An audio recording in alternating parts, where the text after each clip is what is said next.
things will work out if you're true enough to that. But at the same time, if your heart is open enough and you have the money, sometimes you can inject love into the system that needs to be there in the first place, in which case, if there's enough love spread throughout that, it would dissipate the need for money anyways. So it kind of is almost a chicken and the egg argument, but I think it just, in the end, it matters where your heart is. And I've always been, always liked those two subjects, and I always like, talking about it, and you talk about that stuff for hours. But so, yes. Any hints at the plot of your next novel?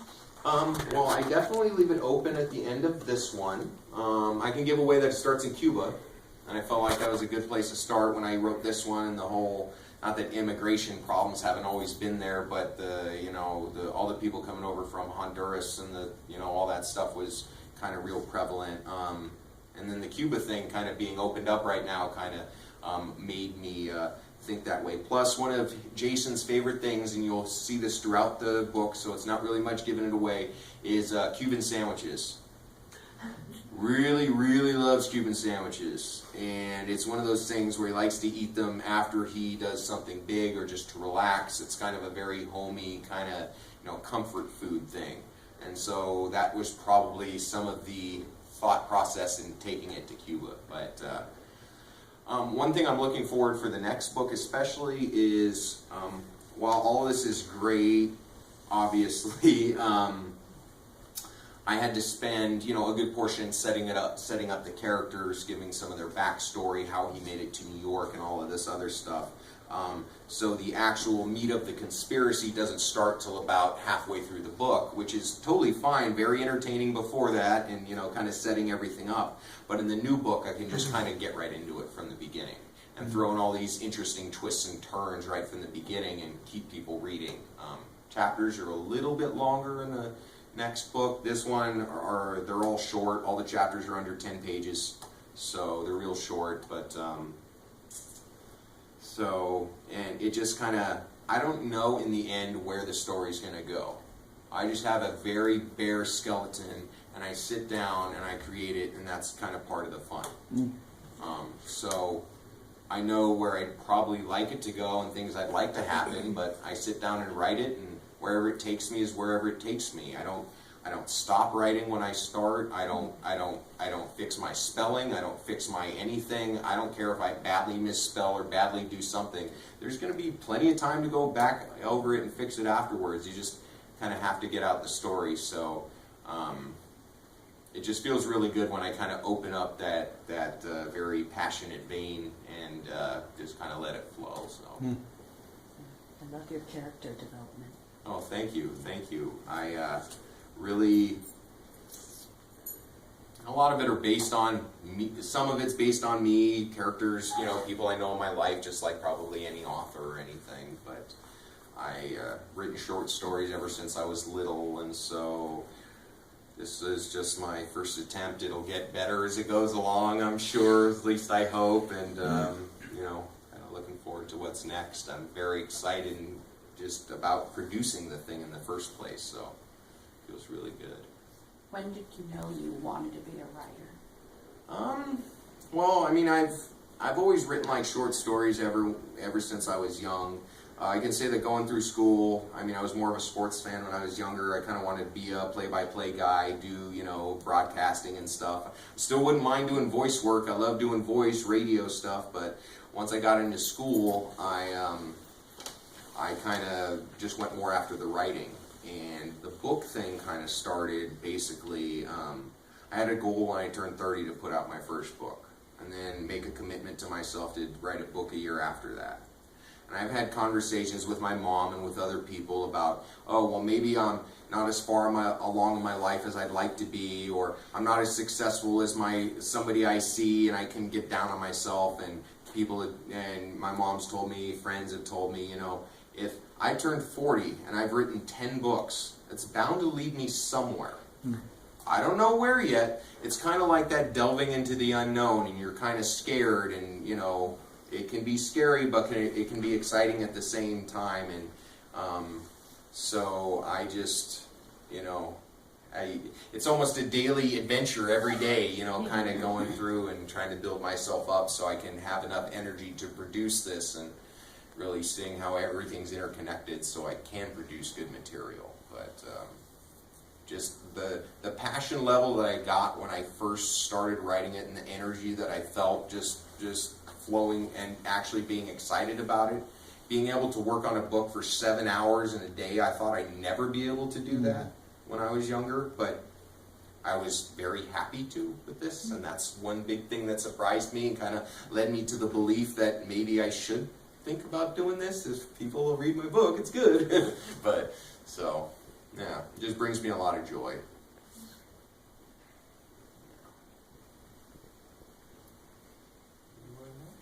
Well, I don't write a lot, but when I do write, and I know when you say you write 7 hours a day on a book. Well, I mean, not every day. No. More time when I'm editing, but yeah. But frequently, it's always helpful to do. You get to the point where you feel like, okay, I'm kind of running out of things to say here. You know, you can do other types of work to the same book. Exactly. You know, and so you can mix it up a little bit, give yourself a break, but at the same time, the whole time your subconscious is thinking about that where you're stuck at. Exactly. You know, and that's pretty exciting, actually. You know, so that you can be productive even when you feel like you're stuck. Exactly. You know, do you experience that?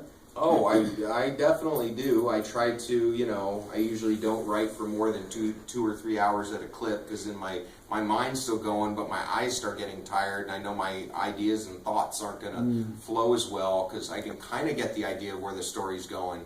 But to really make it good, I start writing, and then all these things start entering my mind from who knows where, and that's what really makes the story interesting. And so to get to that point, you know, I take breaks, I take walks. A lot of times when I finish a good chunk of writing, I'm so filled with energy that I want to go do something, and I usually end up just taking my walk. I have a little walk around Arcata that I do. It's about 3.5 miles, and it's great, but it really feeling like doing that, eating well, getting enough sleep, drinking water, I mean, just really seeing how it all aids in being able to really be present when I sit down to write. You were talking about how you, I guess, would you say that you were wordy or not very concise when you began to write? Oh, yeah. Like, I still am wordy. I mean, I'm wordy when I talk. So, you know, it's like starting off with a 35-page essay and you got to whittle it down to 15. Oh, yeah. I imagine now that you've written so much, you don't have to edit out quite so much, huh? Well, it's interesting. Probably not on that part, but because I changed my kind of the way I produce a book, and that it's straight open consciousness. I don't stop myself. So there's definitely stuff in there that I could fix, that I could take the extra, 3 or 4 seconds to go back in that sentence and change that badly misspelled word. But I know I'm going to have time to do that later, and I don't want to stop myself. I have to keep my flow going, and that's what got me to finish it. So this book, I can say the rough draft of this one, it started out 100,000 words and 355 pages without the title pages. It ended up probably 75,000 words and about 310 pages without the title pages. So it, just hacking here, stuff that didn't make sense.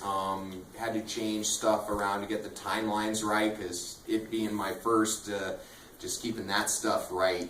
This thing happened on a Friday, but then you said, oh, it took 3 days to make the next thing happen, and just getting all that stuff straight, which will get better as I go along, but something I like playing with. So I was going to ask you, since you're writing such a stream of consciousness, I was about to say earlier, when you get to the end, I bet you, at some points, you almost forgot what happened in the early part of the book. No, and that's it. Yeah. Exactly. You got to go back and almost refresh yourself with what did happen. And now I guess that's where you discover those timeline things you got to fix. Yeah. Right. Yeah, because I can kind of keep track of the bare kind of, story in my head, like, oh, he gets this good job, he goes to New York, he comes, all that stuff. But yeah, it's it's exciting. I like, I very much, I very much enjoy it.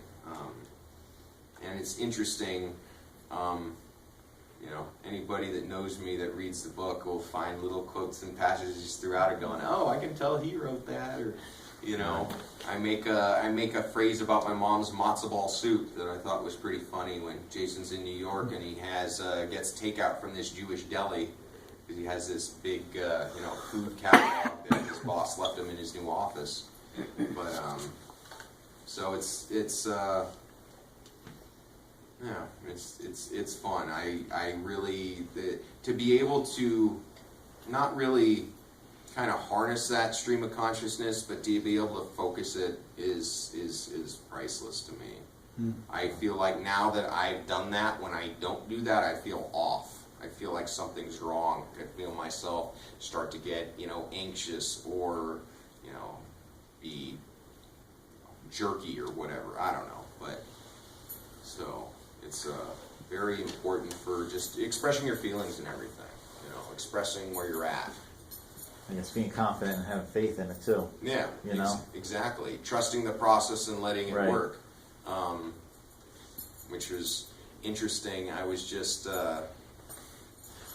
watching. I watched part of Obama's speech this morning. He was giving at the prayer breakfast, something I would normally never watch, just because I know the history behind it and the people who fund it. It's a very not kind history, probably about the most. You know, won't get into that. That's a whole big conversation. But basically, what he was pointing out the different how each faith and how each kind of group of different people basically have the same. You know, the same feelings of, you know, love, treat your neighbor how you'd like to be treated, you know, remember to, remember that everybody basically wants the same thing. And it was very heartening to see that, you know, there's examples of the trust your process, the whole thing of, you know, I used to think of it as pure, you know, blind faith when in some religion will tell you that, you know, you have to, you know, just think about, you know, the higher power and that you just put your faith in that and just forget everything else. And blind faith is never the answer for anything. It gets people into a lot of trouble as it has these days. But if the right person heard that, and I hate to, you know, give all these what ifs, but if the right person heard that and looked at it in the right way, it's basically another way of saying trust the process, let it work. It's just like the religious version of it. And that kind of hit me this morning. I was like, wow. Basically, once you open yourself up to some of these things, you start seeing examples of it everywhere. Movies, maybe some song you've heard a million times, and you start hearing this one phrase that can play over and over again in your head, and you're like, wow, that's pretty deep, you know. Well, he was talking about how the Christians killed lots of people for religious reasons, and kind of comparing it with ISIS and sort of, in a way. Between the Christian Crusades and what ISIS is doing, and obviously the argument could be made that the Christian Crusades were a lot more powerful than ISIS claims to be, but at the same time, it's you know, another way of, you know, killing or converting. You know, convert or I'll kill you. You know, a lot of every religion, every group of people has used, you know, something that's supposed to be pure and good and full of light to their own ends, which those people would end up doing that anyways. And if they didn't find the religion to disguise what they're doing, they'd find some other thing. So it's you know, it's just shows us once again how everything's interconnected and how we're, you know, all really going after the same things. So yes. What did you say about Cuba now? About what's going to happen? Oh, okay. So I'm only about 85 pages into writing the thing, so I don't know fully where it's going to lead. But it basically is going to start off there. I know the next book is going to have to do more with water and privatization of natural resources, water, food production.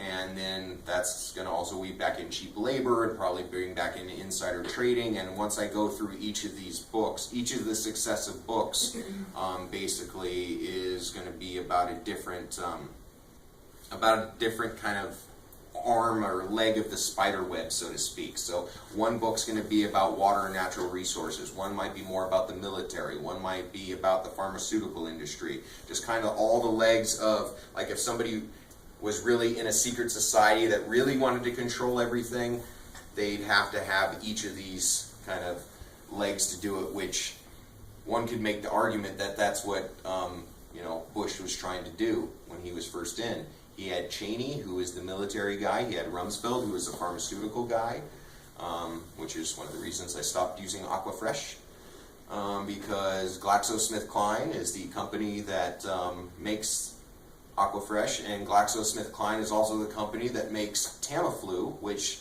during the bird flu epidemic and then swine flu, all of a sudden there was this miracle drug that was the only cure, and they had to ship billions and billions of doses all over the world to all these government offices and bases, and guess who didn't sell their stock when they took office? I mean, so it's like it doesn't, it's terrible. So yes, I don't use Aquafresh, I use Crest. That's the long reason why I changed my toothpaste. But it's you find more examples of that, the more you look into stuff, and it can make you sick and it can drive you crazy sometimes, because, once you open a door, you can't really close it. But Are you going to go there? I definitely would. I mean, it's one of the most beautiful places in the world, a top vacation spot for pretty much everybody except us. And I think one of the things I've heard because of that is because development has been so stifled over the years. There's no private businesses. There's none of this, that their beaches and their environment is just pristine. Yeah. Actually, just to go on with the Cuba thing, there's a really interesting video that you can watch on YouTube called How Cuba Survives the Peak Oil Crisis. Okay. And it's all about how when the U.S. started embargoing Cuba and the U.S. and Soviet Union collapsed, Cuba lost basically all their oil connection, and they had to completely restructure their society and how they produce their food and how energy is created there, and that's what's created this whole they have world famous permaculture classes in Cuba now, and it's it's this whole big thing where local farmers are really empowered, and it's all about urban gardening and stuff That's like cool. that. And I've been fascinated by urban gardening. Take a vacant lot, some big urban jungle city, and grow fresh fruit and vegetables for people to eat that don't even know what a tree is. I mean, it sounds crazy to us, but there's people out there that have never seen a tree before. I couldn't even imagine what that would be like. But yeah, so stuff like that's vitally. Yeah, I would definitely want to check that out. But yeah, I would definitely in a heartbeat go there. It's one of those places that you don't really know what the true story is. There's been so much propaganda been put forth on either side. I don't really know what to believe. And the quote has always been there. One man's terrorist is another man's freedom fighter. So who really knows? It's hard to tell. You have to go there. Yeah, exactly. And I can tell you one thing: I would hire a Cuban auto mechanic in a heartbeat. The things they have to do to keep a '55 Chevy running. I mean, with no parts and no nothing. I mean, it's crazy. I mean, not that I wouldn't mind driving a '55 Chevy, but I would like to be able to decide to drive one instead of having to drive one. So, but yeah, and the food. Just last thing, have you had a Cuban sandwich? Yes, I actually found, after I finished the rough draft of the book, I was like, I have to. There is a Puerto Rican restaurant that opened in Eureka called the Caribbean Picnic. Oh yes, I know. And some mostly Puerto Rican food, but they also serve Cuban sandwiches there. Where's that? It's on right next to Oaxaca Grill. Oh, What's that? Did it close? they closed. Already? no. Oh. Well, they're really good. It's good you got the sandwich. Sandwich on pretzel bread. Sorry about that. Anyways, so I was able to get it there, but then after seeing Jon Favreau was in a movie called Chef. It was out a year ago. That's good. Really good movie, and also watched that while I was producing the book. And after that, I pretty much got it down to how you make a Cuban sandwich. There's not really much to it, so I can make it myself now, and it's really, just it's a, definitely a comfort food. We should have a party when you finish this next one. Oh yeah, yeah. I mean, That's a great idea. meat, cheese, meat, pickled cheese, toasted bread, and there you go. And the veggie form of it too, maybe somehow. Well, Just yeah. kidding. There's enough people in Nice here. Jewish boy, we're eating pork sandwiches, right? Yeah. That's his favorite. I'd be the type of person like Jon Stewart who jokes about, getting a bacon and egg sandwich right before, on Hanukkah. before he comes into work. Right. But yeah, I guess, I definitely have no problem eating pork, no problem eating any of that. One of my favorite things, I love to cook bacon wrapped shrimp. Oh, sure. Yeah. I mean, That's 2 double no-nos. I can But it's cover so cheese, good. too, if you want. That'll be No, I terrific. mean, I've been eating that stuff forever. Yeah, That's so, how he knows it's okay to do it. It's been, so it's been good. So, yes. Some of the things that I really enjoyed about your book were just the attention to detail. Because most people could write a story, and a plot, but it's those details that just make it really enjoyable.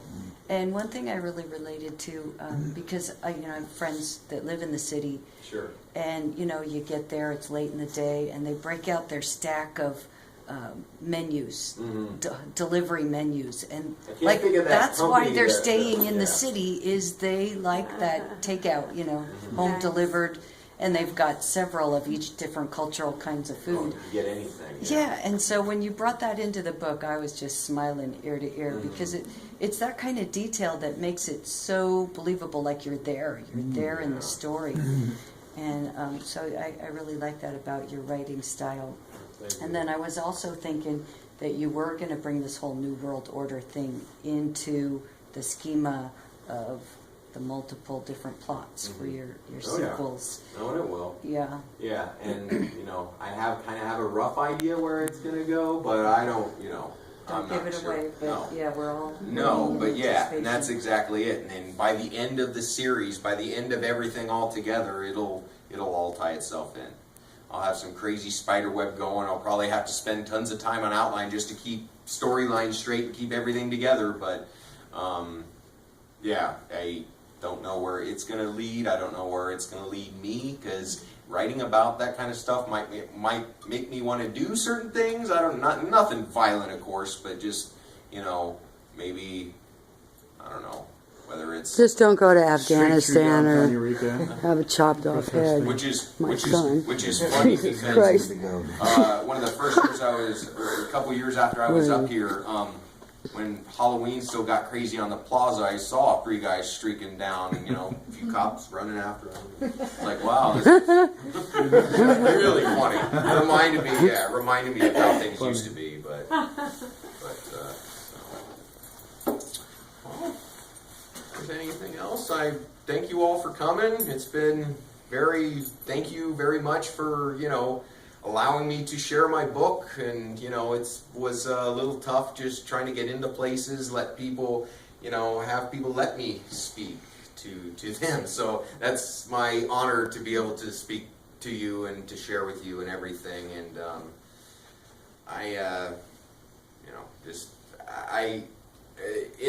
it kind of warms my heart that people can kind of take part in my passion and what I'm passionate about, and really putting it out there and see that, hey, other people care about this stuff too. And, that's the most exciting part, where these things are going to lead, so. Thank you for sharing. Thank you very much. Thank you. That's it. We should do the raffle. Why don't you go pick out of the bag somebody that's going to get a signed copy? Sure.